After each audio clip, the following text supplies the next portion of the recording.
where it gets really, really, really deeply interesting. And in fact, there's so much more to say about this when we come to the team map, which we can't do fully today, but this is going to be a mind blower for you because this is really so good. Firstly, on this page, page 13, you find out what your score is. So you are 70% motivated, 94% motivated, whatever the figure is, you are motivated. Okay? So that's interesting. You don't want to think about the number specifically. You want to think about those four categories. Am I 80% plus in the zone? Am I 60 to 80 in the boost area where I can boost myself? I'm highly motivated, but I could boost it a bit more. Am I 35 to 60 and actually it's draining away a bit, I'm becoming demotivated? What do I need to do to turn that round? Or am I below 35%, which means I am really fed up really with my job at the moment? What do I need to do about that? I need to speak to somebody about that. You know, below 35, I'm really none of my top three motivators are being met at all. Am I in the wrong role? Could changing my role make a difference? What do I need to do? Now, that score that you've got there, that score is made up of an algorithm that comes from the top three motivators. There is a part of the test you did where you were asked the score out of 10, your current satisfaction rating with all 9 motivators, and you gave 9 scores out of 10. Here's what they look like, the top 3 here. These are 2 different examples, but you can see, so this particular person has got, let's see, I can't even read my own writing there. Searcher, friend, and spirit. And this one's got defender, spirit, friend. And if you look at this one, they scored their defender 8, their spirit 8, and their friend 9. With this one, they scored it 7, 5, and 8. So can you see? So you've got that on the page, how you scored your own motivational profile. Now, what is this telling us? It's telling us how satisfied you are at Motorpoint at the moment with the satisfaction of what's important to you. And the key thing is, which is the lowest of the top 3? In this instance, is this one over here, which is friend. This person is quite satisfied with their spirit, their searcher, but their friend actually is what's going seriously wrong for them. In this case, there are 2 equal, so we go with the top one. So in this case, where they're equal, the priority is the order in which they come. So the first motivator, defender, is more important than the second motivator, so we would focus on that one. So you have got in your own profile not only the 3 motivators and some 9 ideas of what to do with it, actually one of them is your Achilles heel. One of them is where you're feeling the pinch, where you've got a bit of grit in the soul, which is not being as well met as the others. Now, clearly, there are 2 people at Motorpoint who's got 100% motivation, which means they've scored 10, 10, and 10. That's good. They know who they are. In their instance, it's the top one we have to sustain. We'd go with the top one. But I'd like you all to make a note, which is the motivator for you that you've got to work on? Which is the one that's actually not as satisfied as the others? Because this is, again, a core piece of information that would actually transform your motivational score here with the algorithm that we've got. Does that make sense? So if it does,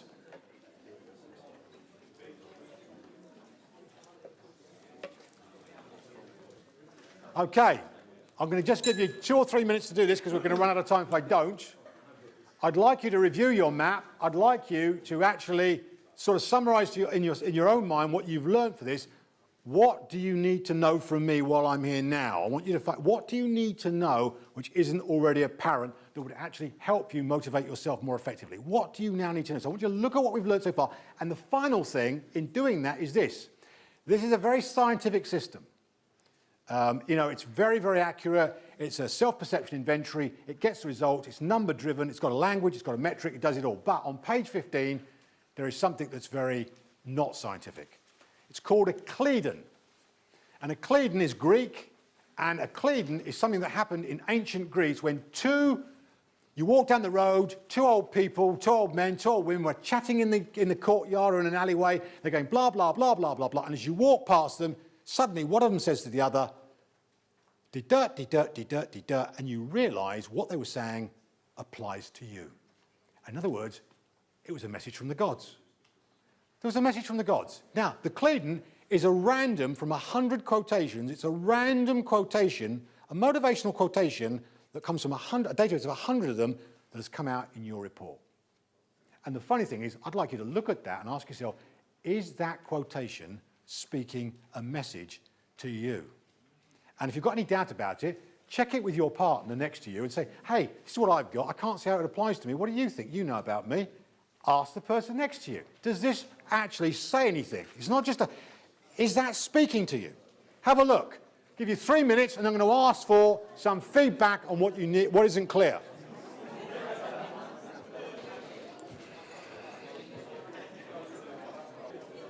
Okay, gang. What isn't clear? What isn't clear? What do you need to ask me based on what you know so far? Because you know a lot already. You know a hell of a lot. What do you need to know based on what we've done? Anything? Yes.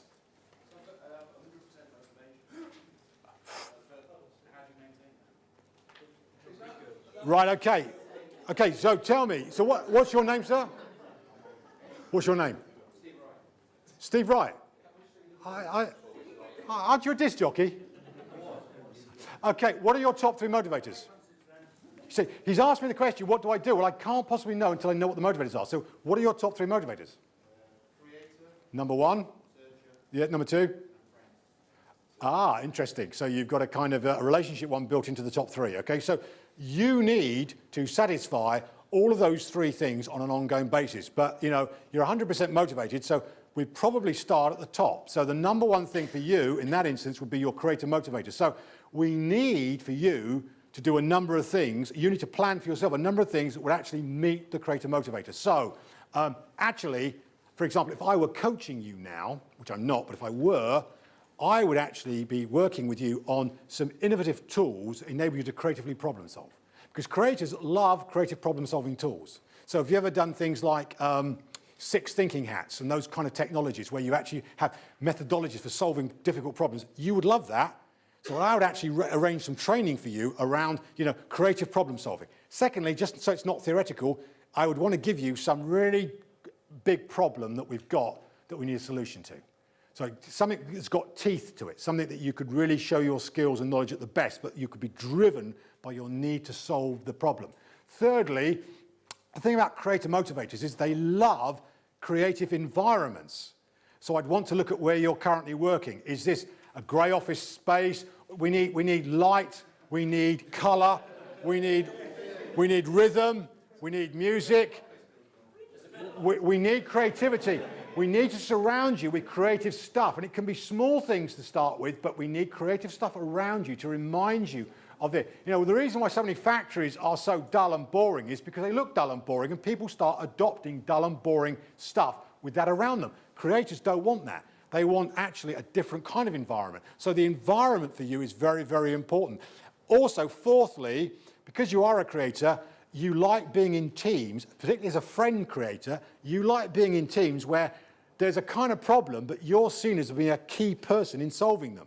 So working collaboratively with others to solve problems is very, very stimulating for you. So that is what I would try to line up over the next 6 to 12 months, a series of a program where that is very consciously being delivered for you. Great question. Give him a round of applause, and I've got my final book.